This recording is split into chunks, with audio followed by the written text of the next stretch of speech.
મારું બહુ સ્ટ્રોંગલી એવું માનવું છે કે એવા અનેક લોકો કે જે બહુ જ સિમ્પલ દેખાતા હોય તો પણ એમનો બહુ મેગ્નેટિક પર્સોના હોઈ શકે. હું ઇતિહાસમાં તમને લઈ જાઉં તો ગાંધીજીની વાત કરીએ આપણે, બરાબર? સાવ એટલે સાવ જ સાધારણ કપડાં, તો પણ કેવી રીતે આખા દેશનું નહીં આખી દુનિયાનું અટેન્શન એમને મળ્યું કે આજે દુનિયાભરમાં સૌથી વધારે કોઈ રોડ હોય તો એ એમજી રોડ છે. Right? How is it that possible? I think તમારી પર્સનાલિટી જે છે એ તમે exactly what do you stand four એનાથી ઊભી થાય છે. આજે તમે તમારા જીવનમાં છેલ્લા આટલા વર્ષોની અંદર શું કામ કર્યું છે, લોકો તમને કયા કામથી અથવા તો કયા 3 શબ્દોથી આઈડેન્ટિફાય કરે છે. ધારો કે હું કોઈ જગ્યાએ જાઉં તો એમના મનમાં મને જોઈને સૌથી પહેલો વર્ડ જે છે કે હુ ઇઝ દેવકી.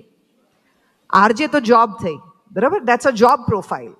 પણ દેવકી એટલે કેવી, એવું ધારો કે કહેવાનું હોય તો તમારા મનમાં જે જે શબ્દો આવે છે એ નક્કી કરે છે કે તમે જે રૂમમાં જાઓ છો એ રૂમની અંદર લોકો તમને કેવી રીતે પરસીવ કરે છે.